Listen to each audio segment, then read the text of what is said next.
가장 마지막 선지자로 널리 알려져 있는 사람입니다. 근데 사실 말라기라는 게 사람 이름이라고 자꾸 저는 생각이 들지 않았었어요. 옛날에. 왜냐면은 꼭 마지막에 뭐 말하는 기록 뭐 이런 거 같은 생각이 자꾸 들어가지고 말락이라는 것이 사람 이름인가 그랬는데 사실 학자들 간에는 말락이라는 그 이름이 어쩌면은 별명일 수도 있다라고도 하기도 하고요. 근데 말락이라는 이름의 뜻은 나의 사자라는 뜻입니다. 어, 이 말라기가 예언을 한 이 시기는 아마도 이스라엘 백성들이 바벨론에서 돌아와서 성전 재건을 한 후 좀 시간이 흐른 다음에 있었던 했던 그런 예언인 것 같습니다. 어, 이 이제 성전 재건을 하고 이스라엘 백성들이 어, 아주 열심으로 그렇게 하나님을 중심으로 그렇게 살면서 어, 자기네 딴에는 열심히 하나님을 섬긴다고 그렇게 생각을 하고 살고 있었습니다. 그런데 그렇게 하나님을 섬기고 하나님을 따르고 하나님을 예배하며 그렇게 살고 있는데도 불구하고 그 고난이 삶의 어려움이 점점 더 심해지는 것이었습니다. 그때에 이스라엘 백성들이 그 마음에 회의가 듭니다. 아니 하나님 제일 위주로 믿음의 위주로 그렇게 살고 있는데 왜 이렇게 우리는 점점 더 고난 가운데 살아야 하는가?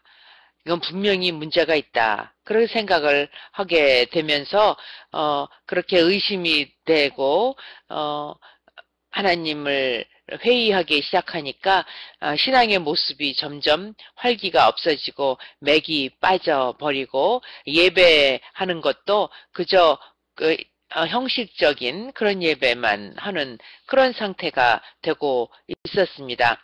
그리고 이제 2장 오늘 읽은 말씀 바로 앞에 2장 17절에 말씀해 보면 이제 이런 질문을 합니다. 공의롭게 재판하시는 하나님이 어디에 계시는가? 정의의 하나님이 어디에 계시는가? 하는 그런 반문을 하고 있게 됩니다. 그래서 여기에 대한 이런 백성들의 질문에 대한 대답을 우리가 오늘 읽은 말씀 3장에서 보게 되는 것입니다. 하나님께서 하나님의 뜻을 전할 사자를 보내신다고 하시는 내용입니다. 이제 1절에서 내가 나의 특사를 보내겠다. 그가 나의 갈 길을 닦을 것이다. 이 하나님이 보낼 특사는 세례 요한을 의미하는 것이죠. 그래서 하나님의 길을 예비할 자 세례 요한이 먼저 온다는 그런 말씀이고요. 그 다음에 이제 너희가 오랫동안 기다린 주가 문득 자기의 궁궐에 이를 것이다. 너희들이 오랫동안 기다리던 그 메시아 하나님이 이 땅에 직접 오신다는 것입니다. 우리 예수 그리스도의 인카네이션을 말씀하는 거죠. 하나님이 인간의 몸으로 오신다는 것입니다. 그 하나님이 직접 오시는 그날이 예수님이 오시는 날에 이루어집니다. 그 예수님이 이 세상에 메시아가 다시 오시면 레위 자손을 깨끗하게 하십니다. 지금까지는 그저 형식적으로 드리던 예배, 아무렇게나 드리던 제물도 이제 예전처럼 아주 구별되고 좋은 것으로 그렇게 하나님 앞에 드릴 것이라고 합니다. 그러면서 그 다음에 계속해서 11조에 대한 말씀이 나오는 것, 바로 이렇게 예배 회복이 이루어질 것이라는 그런 말씀입니다. 그런데 이렇게 하나님께서는 그저 이스라엘 백성들을 내버려 두시는 것이 아니고 하나님이 그 약속의 자손 이스라엘을 변화시켜 주신다는 겁니다. 왜냐하면 하나님의 사랑은 변함이 없기 때문입니다.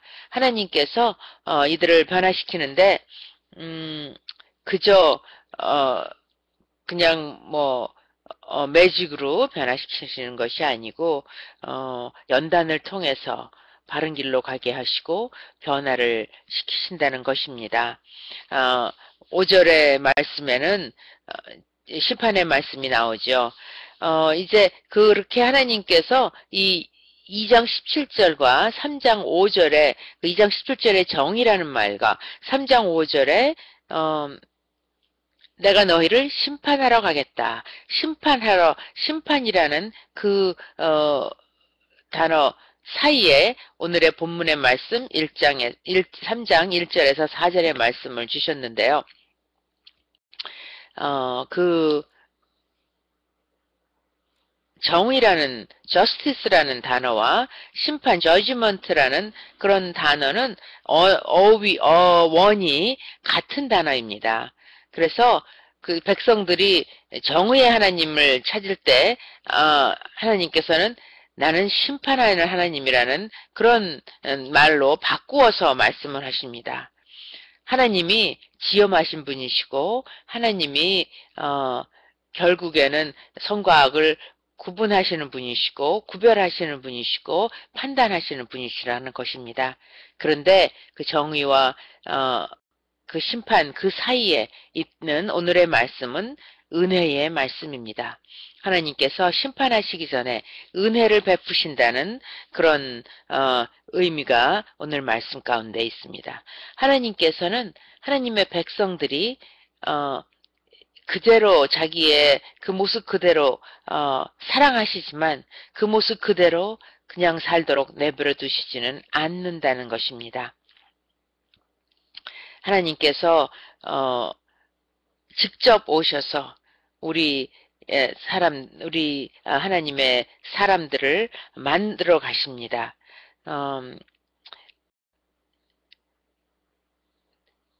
그래서 그분은 그 언약을 지키시는 분입니다. 그래서 여기 1절에 너희가 오랫동안 기다린 주가 문득 자기의 궁궐에 이를 것이다. 이거를 개역성경에 보면은 궁궐을 성전에 임하시리니 그랬습니다. 성전이라고 번역을 하고 영어 성경에는 템플이라고 돼 있습니다. 성전이라는 표현이 오히려 더 맞을 것 같아요. 그 성전이라는 단어를 보면 우리가 어떤 생각이 듭니까? 예수님께서 너희 몸이 바로 내 성전이라고 하셨습니다. 바로 하나님을 그 메시아를 하나님의 그 사자를 믿고 따르고 예수님을 따르는 그 믿음의 백성들 바로 그 백성들이 성전입니다. 건물이 성전이 아니잖아요. 그래서 그 믿음의 백성들을 하나님께서 언약의 사자가 오셔서 언약의 사자가 오신다고 했습니다. 또 언약이라는 단어를 우리가 생각하면 누가복음 22장 20절의 말씀이 생각납니다. 그리고 저녁을 먹은 뒤에 잔을 그와 같이 하시고서 말씀하셨다. 이 잔은 너희를 위하여 흘리는 내 피로 세우는 새 언약이다. 우리 예수님께서 이 땅에 오셔서 언약의 사자로 오셨습니다.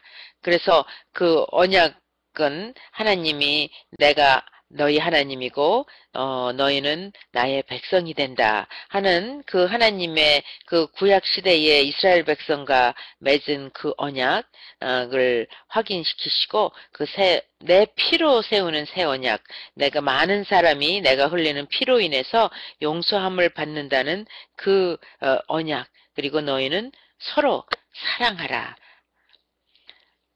내가 너희를 위해서 이렇게 목숨을 주니 너희는 서로 사랑하라. 언약이라는 것은 그저 두 사람이 하는 약속 이상입니다. 목숨을 걸고 세우는 그러한 계약이라고 할 수가 있겠습니다. 그래서 히브리서 12장에 보면은 새 언약의 중재자이신 예수와 그가 그가 뿌리신 피 앞에 나왔습니다. 그 피는 아벨의 피보다 더 훌륭하게 말해줍니다. 언약의 중재자이신 분은 예수님이라고 했습니다. 그, 어, 그리고 그 언약은 피로 맺어졌다는 것입니다. 아브라함이 하나님과 약속을 맺을 때에도 제물을 죽여서 피를 흘리고 제물을 갈라서 주님 앞에 놓고 하나님께서 그 가운데로 지나가심으로 서로 하나님과 아브라함과의 약속을 맺었던 그것을 우리가 기억을 합니다. 우리 예수님께서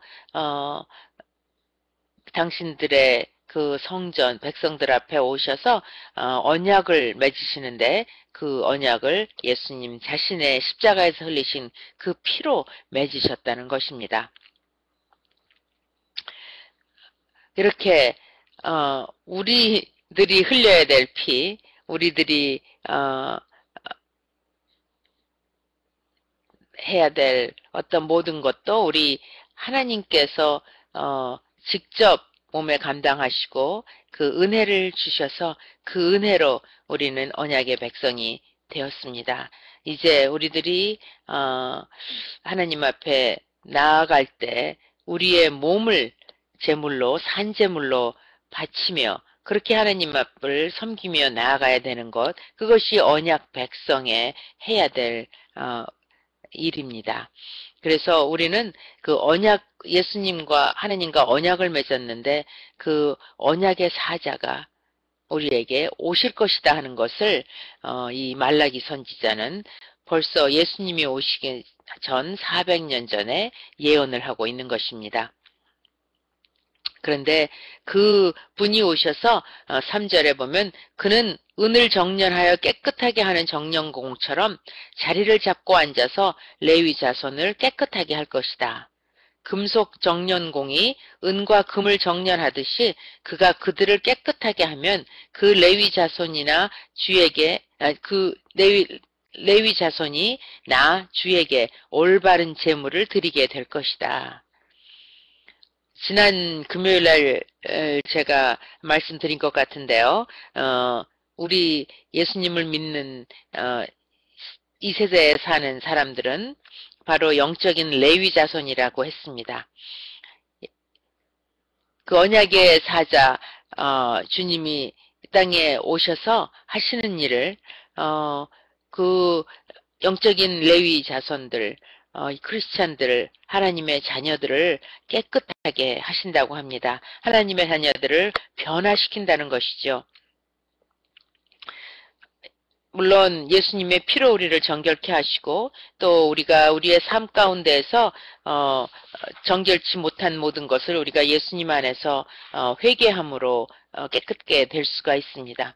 그 예수님이 우리 백성들을 절대로 그냥 버려두시지 아니하시고 그냥 내버려두지 아니하시고 연단을 하신다는 것입니다. 우리 삶 가운데 일어나는 모든 고난 가운데에서 그것이 하나님이 우리를 정결케 하시고 하나님이 우리를 깨끗하게 하셔서 하나님이 쓰실 수 있는 도구로 삼으시기 위한 하나님의 방법이라는 생각을 우리는 해야 합니다. 저희가 뭐 이런 은 정련하고 금 정련하고 이러는 거를 가본 적은 없습니다. 얘기만 들었는데 보통 은이나 금이 있는 그런 그 암석은 이렇게 뭐 은이 뭐 100% 이렇게 있는 것이 아니고 뭐 은이 겨우 1% 정도 들어있는 그런 돌들이라고 합니다. 그럼 그거를 아주 뜨거운 불을 가해서 그 모든 그 잡티들이 다 녹아나가고 음만 남게 그렇게 만드는 작업을 재련이라고 하는데요. 그것을 하기 위해서는 뜨거운 불을 엄청 내야 불을 온도를 높여야지 되는데 그것을 그냥 여기에 말씀에 3절 말씀에 자리를 잡고 앉아서 그는 자리를 잡고 앉아서 레위 자손을 깨끗하게 할 것이다 한 그 말씀이 참 의미가 있습니다. 자리를 잡고 앉았다고 했습니다. 그냥 서가지고 있을 때는 이게 오랫동안 일을 하겠다는 게 아니지 않습니까? 우리가 밥을 먹을 때 서서 먹을 적이 있죠. 급할 때 그렇게 하는 겁니다. 급하게 빨리 후딱 해치우려고 할 때 서서 일을 하죠.